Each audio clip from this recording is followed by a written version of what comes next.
Oggi la canzone napoletana ed il cantare in napoletano è portato avanti da tanti interpreti per l'Italia e per il mondo. Ma chi erano gli interpreti del secolo scorso? Scopriamolo insieme.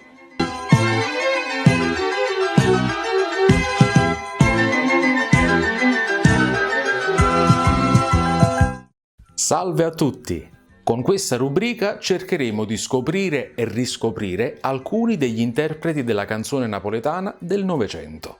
Un'operazione difficile visti i tempi, ma ci proviamo. Parleremo dei cantanti delle gloriose audizioni di Piedigrotta e dei festival di Napoli. Dei cantanti conosciuti grazie ai vinili a 78 giri e le copielle, fino ai programmi radiofonici e televisivi nazionali. Per intenderci, l'internet dell'epoca. Parleremo dei cantanti nati tra il 1900 e il 1965. Perché queste date precise? Perché prima del 1900 non esistono registrazioni audio e dopo il 1965 la canzone napoletana ha perso un pochino la sua continuità, forse grazie ad una globalizzazione commerciale e discografica. Qualcuno potrà dire ma non li conosciamo, ma se non ve ne parlano come potete conoscerli? Questa puntata è dedicata ad un divo della canzone napoletana del suo tempo, una delle 3 P della canzone napoletana, Gennaro Pasquariello. Gennaro Pasquariello nasce a Napoli l'8 settembre del 1869. Appassionato di teatro e soprattutto di canto, debutta giovanissimo alla Galleria Principe di Napoli. A 18 anni firma il suo primo contratto da professionista e inizia la sua gavetta nei locali di periferia, che ben presto vengono sostituiti dai grandi teatri di Napoli, Roma e poi Milano, dove esegue canzoni napoletane. Il suo stile molto personale è gradito dal pubblico. Al suo ritorno a Napoli, l'impresa Marino lo fa debuttare nel 1903 al Salone Margherita. È un vero e proprio trionfo. Il suo è un repertorio vastissimo. Dopo gli inizi del Caffè Chantant, percorsi sulla scia di Nicola Maldacea, ben presto acquista una propria identità con un repertorio che spazia dal classico al drammatico, dal comico alle canzoni di Giacca, fatti di singhiozzi, di recitar cantando, di lunghi filati. Crea in sintesi lo stile alla Pasquariello, che ha poi influenzato numerosi cantanti. Acclamatissimo e conteso dagli impresari teatrali. Elencare le canzoni che ha tenuto al debutto è impossibile, perché tutti gli autori volevano Pasquariello per lanciare la propria composizione, così come innumerevoli sono le incisioni.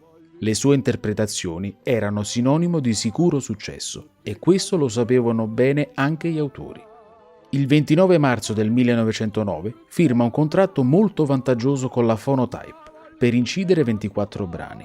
Nel 1911 partecipa ad una tournée a Londra, dove si esibisce in abiti femminili per eseguire Neniti Rabusciò, musicata da Salvatore Gambardella su versi di Aniello Califano. Una canzone che grazie a lui conobbe un grande successo. Per questa tournée londinese, Pasquariello aveva sconfitto, una volta tanto, la sua paura dei viaggi in mare, a causa della quale aveva sempre rifiutato ingaggi da capogiro per delle tournée nel Nord e Sud America. Il 23 agosto del 1918, sempre con la Phonotype, incide numerose canzoni, fra cui Vase Femmina e Mannami Cartolino. Nel 1932 viene nominato commendatore della Corona d'Italia e primo interprete di grandi successi della canzone napoletana, come Brinneso, Zappatore, Lacrime napolitane, Fontana all'ombra, Canzone appassionata. Muore a Napoli, nella sua abitazione in Via dei Mille, colpito da un ictus il 26 gennaio del 1958. Ci sarebbe tanto da aggiungere, ma il tempo a disposizione è finito. Fortuna che c'è internet! Vi invito a cercare le canzoni su YouTube. Per chi ne ha fortuna, vi invito a cercare nelle enciclopedie che parlano della canzone napoletana e dei suoi interpreti. Inoltre, vi invito a leggere il libro Mio nonno Gennaro del 1999 e il libro Gennaro Pasquariello, attore e cantante di varietà, del 2006. Per chi volesse vedere questa puntata ed altre, può farlo visitando i social. Meno male che c'è internet. E con questo ci salutiamo dando spazio alla voce. L'interpretazione potrà sembrare un po' diversa rispetto a quella attuale, ma questa è la forma originale degli interpreti dell'epoca. E ricordate, la memoria ci salverà dall'omologazione. penso. Grazie per la visione e alla prossima. Stateva buona!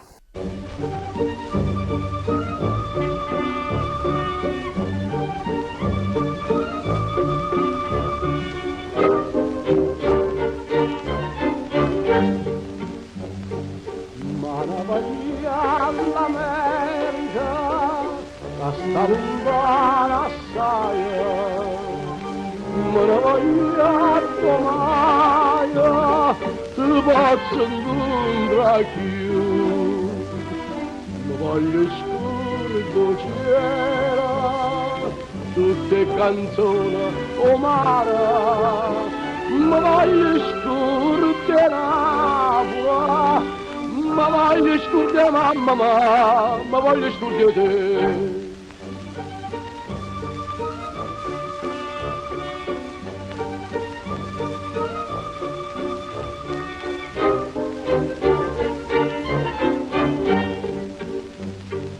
Non voglio più notizia d'amici e di parenti, non voglio sapere niente che la casa fa, ma voglio scordare tutte canzoni umane, ma voglio scordare, ma voglio scordare mamma, ma voglio scordare te.